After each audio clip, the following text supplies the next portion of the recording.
Hello everyone. तो कैसे हो आप सब। मैं हूँ सोनी, आपकी जीएल स्टोरी टेलर और राइटर।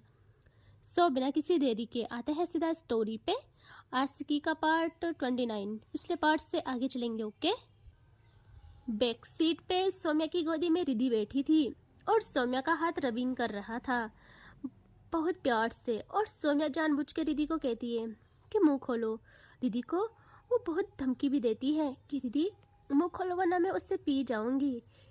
यहीं इसी वक्त जो मेरे लिए निकल रहा है। और रिधि उससे इतना तो समझ गई थी कि कर जाएगी ये पक्का। रिधि ना चाहते हुए भी मुंह ओपन करती है और सौम्या अपनी टंग धर देती है। यहाँ ये इनका बहुत अच्छे से चलता है, बहुत ज़्यादा टाइम तक। सौम्या जब फील करती है रिधि सांस नहीं ले पा रही अच्छे से, वो खुद ब्रेक करके रिधि को देखती है बट हाथ अभी भी नहीं हटाती। यहाँ रिधि गुस्से में सौम्या का कॉलर ग्रैब करती है और कहती है सांसों को काबू करते हुए कि हाथ हटाओ अब। सौम्या स्माइल करती है और अपनी एक फिंगर पर हल्का सा दबाव देने लगती है।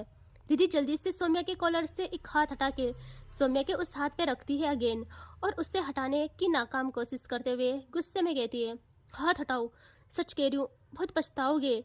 सौम्या की स्माइल में अभी भी कमी नहीं होती। वो उस फिंगर पे और दबाव डालती है और गैस व्हाट, रिधि एक हाथ से सौम्या के नेक पे खरोचना स्टार्ट करती है और दूसरे हाथ से उस हाथ पे जो सौम्या ने वहाँ रखा था सौम्या के उस हाथ पे भी खरोचना स्टार्ट करती है। और रिधि ऐसे ही कहती है प्लीज हाथ हटा दो, सब है यहाँ। सौम्या अब कहती है नहीं बेबी, हाथ तो नहीं हटेगा, बस एक बार जाने दो ना, इसको गहराई में उतरने दो। रिधि कहती है देखो बदतमीजी मत करो, मैं तुम्हें जान से मार दूंगी। सौम्या कहती है जान से तो मार ही रही हो और कितना मारूंगी। और वो एक हाथ रिधि की कमर से हटा के बगल में रखे सामान पे रखती है और वहाँ से जल्दी से एक सॉल लेती है बट दूसरा हाथ अभी भी नहीं हटाती और दोनों पे उस सॉल को रखती है अच्छे से। उतने अच्छे से तो नहीं, बस उन दोनों के पैर और सौम्या जो कर रही थी वो सब कवर हो जाता है। और अगेन वो रिधि की कमर टाइट पकड़ती है और कहती है सो जाओ चुपचाप मेरी बाहों में। रिधि कहती है ऐसे ऐसे सो जाऊं, देखो प्लीज हाथ हटा दो। और सौम्या ने जो फिंगर पे दबाव डाला था वो उससे एकदम से अगेन रफ करने लगती है उससे। और ये थोड़ी थोड़ी देर में शौक देना रिधि को पागल बना रहा था। रिधि की आंखें एकदम से बंद हो जाती है। सौम्या ना का नहीं रुकता, वो इस चीज़ को कंटिन्यू रखती है। और रिधि कहती है ऐसे ही आंख बंद करते हुए कहती है प्लीज स्टॉप इट, ऐसे स्टॉप इट। सौम्या कहती है बेबी आपके एक्सप्रेशन से तो नहीं लग रहा कि आप रोकना चाहती हो। और रिधि की आंखें एक झटके में खुल जाती है जब सौम्या को इतने रफ तरीके से इंटर करती है एक फिंगर को कि रिधि ना चाहते हुए भी आवाज़ निकाल लेती है। और सौम्या आंखें दिखाती है रिधि को और कहती है बेबी धीरे धीरे, हम बस में है यार। और रिधि के मुंह से कुछ लफ्ज़ ही नहीं निकलते। वो घूरती है सौम्या को और सौम्या जब इंटर करती है तो उससे रिधि पे बहुत प्यार आता है क्योंकि उससे सब परफेक्ट लगता है। उससे रिधि पे घमंड होता है और वो एकदम से आउट कर लेती है। उसने बस इंटर की थी और कुछ भी नहीं किया था। वो एकदम से आउट कर देखती है रिधि को और रिधि इतनी जोर की थप्पड़ मार देती है सौम्या को कि उसका मुंह साइड हो जाता है। और सौम्या जल्दी से अपना हाथ अपने गाल पे रख के अगेन देखती है रिधि को और कमर को अभी भी नहीं छोड़ती। और ना वो ऐसे ही रिधि को देखते हुए एक एक्शन लेती है। भाई रिधि को उसके पागलपन का एहसास इस कदर होता है इस चीज़ से कि दोनों की सांसें कुछ पलों के लिए साथ में धड़कती है।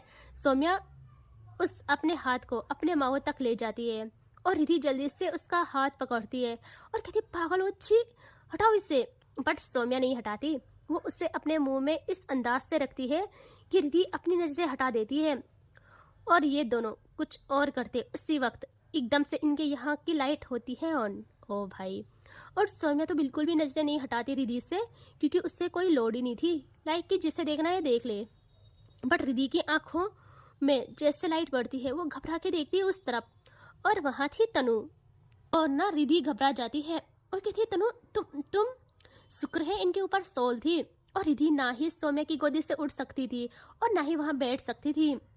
और जब तनु का खून खोलता है इस चीज़ से, वो गुस्से में अपना फेवरेट एक्शन लेती है। पूरी एनर्जी के साथ वो सौम्या का कॉलर ग्रैब करती है और सौम्या बिल्कुल काम होके लाइक अ डेविल स्माइल करते हुए देखती है तनु को। और तनु कहती है तेरी इतनी औकात, तो रिधि को परेशान करेगी अपने पास आने के लिए। कसम से मेरे हाथों भगवान जी ने एक खून तो लिखा ही है और वो मैं तेरा करूंगी। खुद का मकसद पूरा करूंगी इस चीज से। अपनी हैसियत मत भूलाकर हर बार। यहाँ सौम्या हंसती है और उसकी हंसी तनु की पूरी रूह को जला देती है। वो कहती है, सौम्या हम लोगों से दूर रहा करो। और रिधि तुम, इसने इसने तुम्हें बहलाया और तुम इतनी वीक कैसे हो सकती हो? मुझे मुझे उठा देती, ये तुम्हें ब्लैकमेल कैसे कर सकती है? मुझे बोल देती, मैं उसी वक्त इसकी जान ले लेती। यह अब सौम्या इतना बर्दाश्त कर ले, ये तो होने से रहा। और रिधि को कहती है, रिधि अगर तुम इसकी भलाई चाहती हो तो इससे कहो यहाँ से जाए।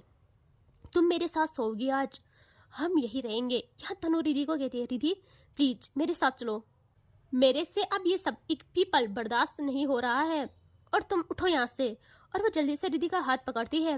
और रिधि करे तो करे क्या, सौम्या ने उसकी कमर टाइट पकड़ी थी। जब सौम्या ने टच किया तो उसके कपड़े भी सही नहीं थे, वो तो सोल से कवर थे तो दिख नहीं रहा था। रिधि जल्दी से कहती है, तनु तुम जाओ, मैं बस आती हूँ। तनु कहती है, रिधि प्लीज मैं लास्ट बार बोल रही हूँ, उठो यहाँ से।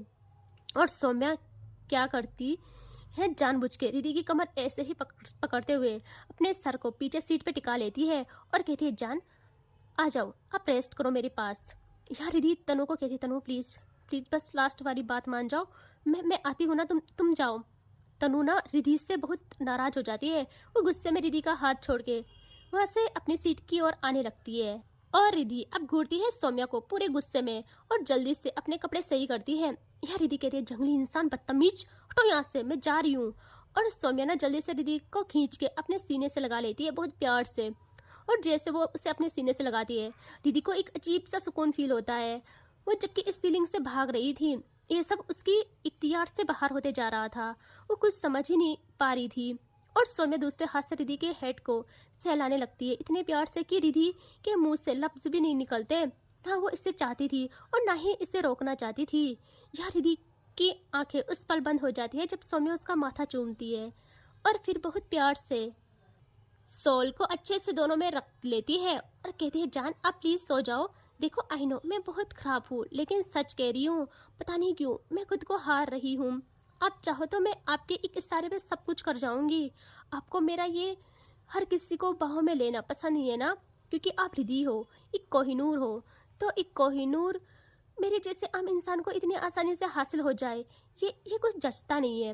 I know very well, but baby तुम अभी जानती नहीं हो, इस कोहिनूर को पाने के लिए पूरी दुनिया एक तरफ और सौम्या एक तरफ, पूरी दुनिया मिला के इतना जुनून पागलपन नहीं ला सकती जितना मेरे अंदर है। और सिर्फ तुम्हारे लिए, सिर्फ और सिर्फ तुम्हारे लिए।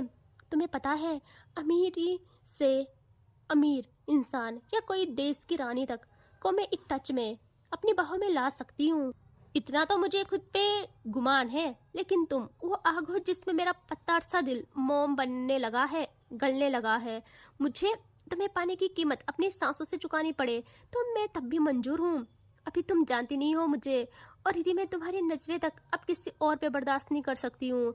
तुम सिर्फ मेरी हो, तुम सिर्फ मेरी, सुन रही हो ना तुम सिर्फ मेरी हो। और वो फील करती है रिधि कोई रिस्पॉन्स नहीं दे रही। और सौम्या जल्दी से रिधि को देखती है और वो देखती है वो सो गई थी। सौम्या ना प्यारी सी स्माइल करती है, अगेन दीदी के हेड पे किस करती है और प्यार से उसे अपनी बाहों में लेके पेम्पर करने लगती है। और अब आते हैं हम तनु पे, जो कि जब अगेन अपनी सीट पे आ रही थी, वो देखती है सिया को जो बहुत प्यार से सोई थी। तनु के कदम वहीं रुक जाते हैं और वो खुद को बहुत कंट्रोल करती है, बट नहीं हो पाता उससे। वो जल्दी से सिया के बगल बैठ जाती है और सिया के बाल हवा में उड़ते हुए उसी पल तनु के चेहरे पे जा गिरते हैं और तनु वहीं फ्रीज। जो आग अभी उसे सौम्या को देख के लगी थी, सिया ने एक पल में उस पर पानी डाल दिया था। सब शांत हो गया था। तनु के लिए पूरी दुनिया रुक जैसी गई। वो खुद का हाल संभालते हुए सिया की ओर हाथ बढ़ाती है उसके बालों को छूने के लिए कि सिया एकदम से नींद में ही तनु का बाजू पकड़ लेती है और तनु की सांसें रुकने लग जाती है। यह सिया ऐसे ही नींद में अपने में रखा सोल को तनु के ऊपर भी डालने लगती है, ये कहते हुए कि कहाँ थे आप, देखो बहुत ठंडी है, अच्छे से ओढ़ लो और सो जाओ। और तनु सॉफ्ट के मुझे बोल रही है। यह सिया तनु का बाजू पकड़े तनु के शोल्डर में सर रख के सोती रहती है और तनु तो अलग ही दुनिया में चली जाती है। और पूरी रात दो इंसान ही सोते, एक तनु और दूसरी सौम्या, दोनों एक अलग दुनिया में थे। यहाँ जैसे तैसे सुबह होती है और तनु और सौम्या की भी हल्की सी आंख लग गई थी। यहाँ सबसे पहले आंख खुलती है सिया की और वो फील करती है कि उससे किसी ने बहुत प्यार से थामा हुआ है।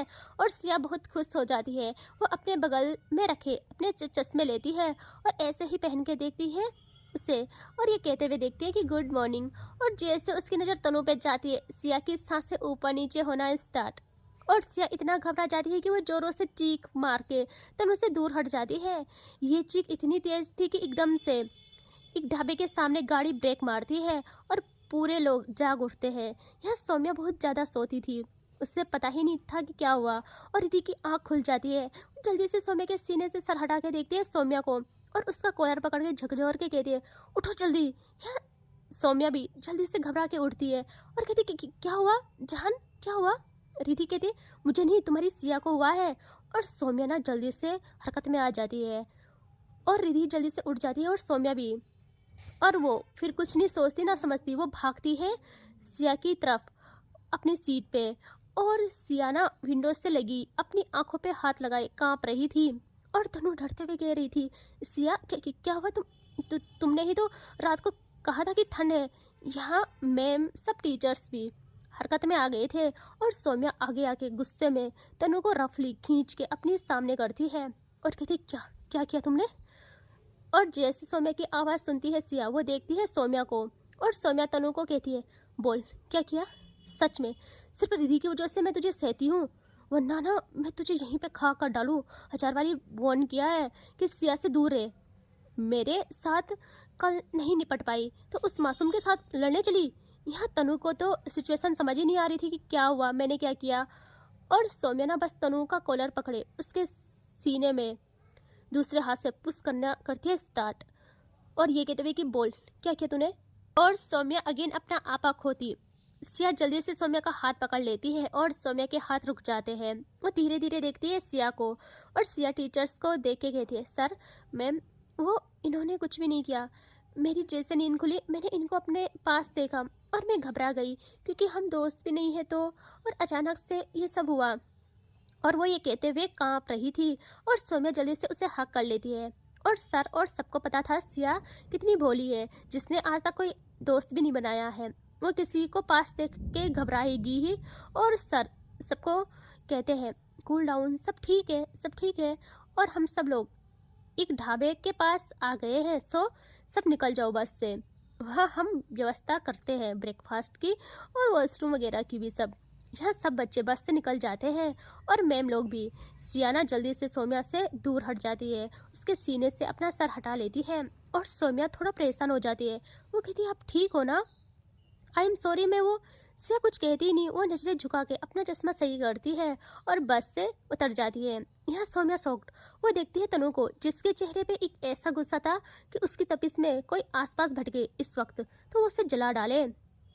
यहाँ रिधि जल्दी से तनु के पास आती है और उसका हाथ पकड़ लेती है, मानो आग में पानी पड़ गया हो। तनु सिर्फ रिधि की सुनती थी और तनु को रिधि ही शांत करा करती थी और वही कर सकती थी ये काम। रिधि कहती है क्या हुआ पागल, क्यों इतना सोचना हो रहा है? और होता रहता है यार ये सब। ये तुम्हें तो पता है ना वो कितनी शरीफ है, मासूम है, उसे ये सब अच्छा नहीं लगता। और तुम मुझे एक बात बताओ, पहले तो तुम उससे इतना तंग करती थी, मैं भी हम दोनों उसको तंग करते थे। और हमें ये भी बता दो कितनी मासूम है, रोने लगती थी फिर भी तुम चिल रहती थी। अब क्या हुआ? आज उसका ऐसा बिहेवियर तुमको गुस्सा क्यों दिला रहा है, बुरा क्यों फील करा रहा है? यह तनु को अचानक पता नहीं क्या होता है और रिधि को देख के कहती है मुझे भी नहीं पता मुझे क्या हो गया है, मैं और वो कुछ और कहती है। यहाँ रिधि समझ जाती है, वो तनु का हाथ पकड़ के उसे बस से बाहर ले आने लगती है और सौम्या तो बस वहीं रह जाती है कि ये हो क्या रहा है। यहाँ रिधि तनु का हाथ पकड़े उसे बस से थोड़ा दूर ले के कहती है बोलो तनु क्या हुआ? अब क्या है, अब क्या हो गया ऐसा?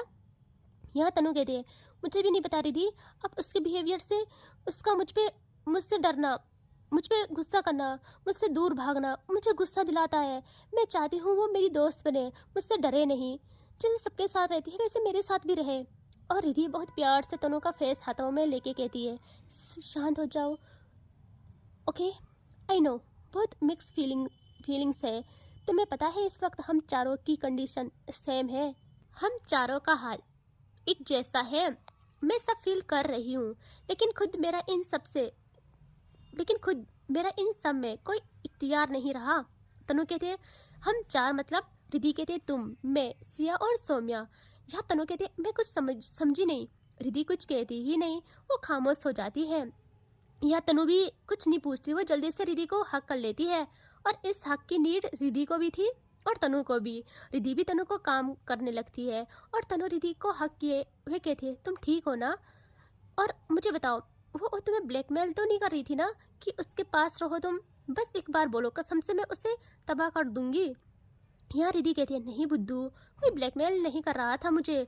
और तुम्हें लगता है कोई रिद्धि को ब्लैकमेल कर सकता है? मैं कैसी हूँ तुमसे बेहतर शायद ही कोई समझ सकेगा मुझे। यहाँ तनु कहती है उसके हेड पे हल्का सा किस करते हुए कि ये तो है, बट अभी ना मुझे बहुत भूख लगी है, खाना भी नहीं खाया यार, इन कंजूसों ने हमें रात से कुछ खिलाया भी नहीं, चलो ना जल्दी से। रिद्धि कहती है अब अच्छा फील हो रहा है। तनु कहते हैं हाँ बिल्कुल। और ये लोग ढाबे की ओर आने लगते हैं और सौम्या जो बस से उतरी थी वो सिया को ढूंढने लगती है। और सिया ना अंदर आके एक जगह खड़ी हो जाती है। वो आसपास का व्यू देख रही थी, कहीं खोई हुई थी। और ना उस पे ना सौम्या की नज़र जैसे सिया पे जाती है, वो भाग के उसके पास आती है। सिया बिल्कुल पीछे थी, सौम्या सिया के बिल्कुल पीछे थी और बस हाँप रही थी। वो कुछ कहती है, सिया बिन देखे ही कहती है मुझे आपसे बात नहीं करनी, जाइए आप। यह सौम्या शॉक्ड कि इसे कैसे पता चला। वो जल्दी से सिया के पास आके कहती है तो तुम्हें कैसे पता मैं ही हूँ? सिया अब देखती है सौम्या को और कहती है मुझे पता है, मैं फील कर लेती हूँ सब। बस अफसोस इस बात का है कि रात को मैंने फील क्यों नहीं किया। क्या हो गया था मुझे? मेरी नींद का असर था या फिर मेरे दिल अपनी मंजिल से भटक गया था। और सौम्या जल्दी से सिया के पास आके बहुत पास आके उसका फेस हाथों में लेती है और कहती है कैसी बातें कर रही हो, शांत हो जाओ, मुझसे गुस्सा हो ना तो मुझ पे उतारो गुस्सा। और वो अपना गाल आगे करके कहती है लो थप्पड़ मार लो।